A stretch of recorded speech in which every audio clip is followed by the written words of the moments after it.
আমি যখন আওয়ামী লীগে যোগ দিলাম তখন একটা শর্ত দিয়েছিলাম শেখ হাসিনার কাছে। শর্ত ঠিক নয়, তাকে বলেছি আমি কিন্তু লিখতে চাই ফ্রিলি, এবং উনি খুব ওপেনলি বলেছেন একেবারে ফ্রিলি লিখতে পারবে, কোনো আটকা পড়ে কোনো জায়গাতে। লিখতাম। তারপর উনি যখন ক্ষমতায় গেলেন তখন দুটো একটা লেখা নিয়ে কমিটির মধ্যে, সেন্ট্রাল কমিটিতে আলোচনা হলো এবং বলা হলো যে মান্নাত একটু উল্টাপাল্টা লিখছে, ওকে কিছু বলা দরকার। তো আমি ওনাকে জিজ্ঞেস করলাম যে আমি কি ঠিক আছি?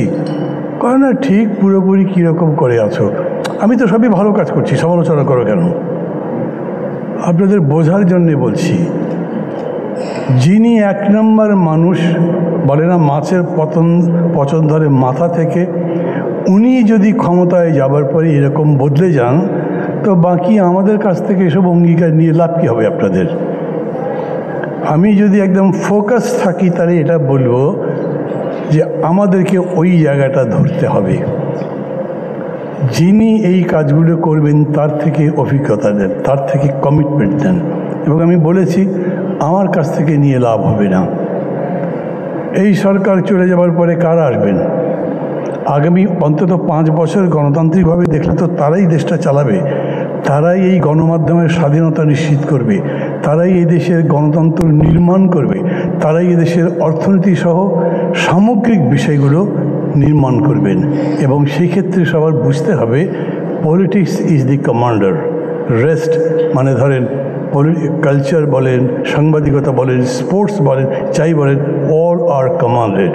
সেটা যদি হয় তাহলে কমান্ডার যারা, যিনি, তার উপরেই নির্ভর করতে হবে।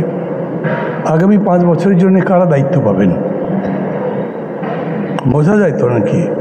আমি জানি না, আপনারা হয়তো বলতে চাইবেন না। আমি বলি আমার তো মনে হয়, আমি কোনো বিএনপির পক্ষে ক্যাম্পেইন করি, আমি তো বিএনপি করি না, কিন্তু আমার মনে হয় অনেক ক্রিটিসিজমের পরেও শেষ পর্যন্ত মানুষ বিএনপিকেই ভোট দেবে।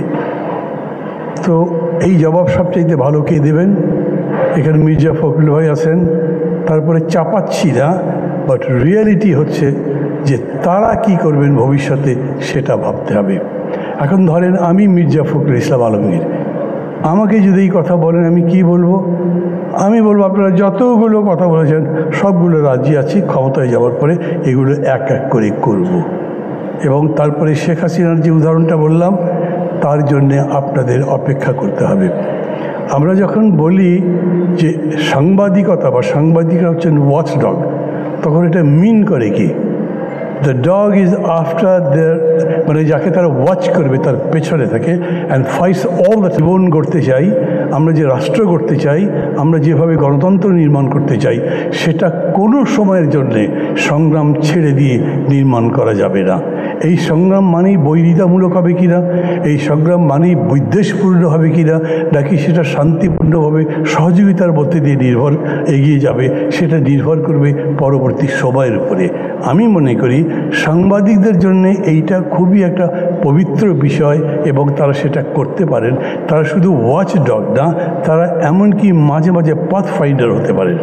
আমরা যে পাবলিক ইন্টেলেকচুয়ালিজমের কথা বলি, আমি মনে করি যে সেটা সাংবাদিকরাই করতে পারেন।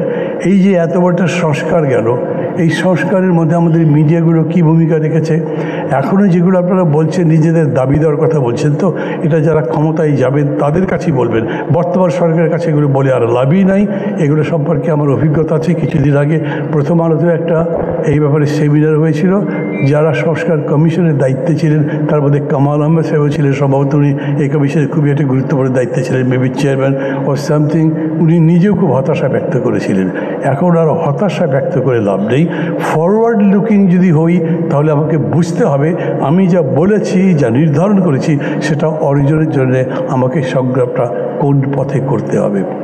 আমার কাছে যদি বলেন, আমি আপনাকে বলতে পারি বা আপনাদের সবাইকে বলতে পারি, এই পর্যন্তই সংগ্রামই করছি এবং মনে করি টিল দ্য লাইফ এন্ডস এই সংগ্রামটাই করতে হবে আমাকে। আমি নিজে মেন্টালি তার জন্য তৈরি আছি। আমি জানি না এরপরে যখন নতুন সরকার আসবে তার সময় আবার জেল টেল খাটতে হবে কি না, আবার পালাতে টালাতে হবে কি না, কিন্তু তার জন্যে তৈরি থেকেও আমি মনে করি আমি একটা ফ্রেন্ডলি অ্যাটমসফিয়ার পাবো, একটা গভর্নমেন্ট পাবো, ফ্রেন্ড পাবো, যার মধ্যে দিয়ে আমরা গড়ে তুলতে পারবো নিজেদেরকে। এবং সেক্ষেত্রে পলিটিক্যাল পার্টি এবং জার্নালিস্ট সবাই মিলে একটা বন্ধুত্বপূর্ণ সম্পর্কের মধ্যে দিয়ে যাতে এই লড়াইটা করতে পারি, তার অঙ্গীকার যেন আমরা করতে পারি। আমি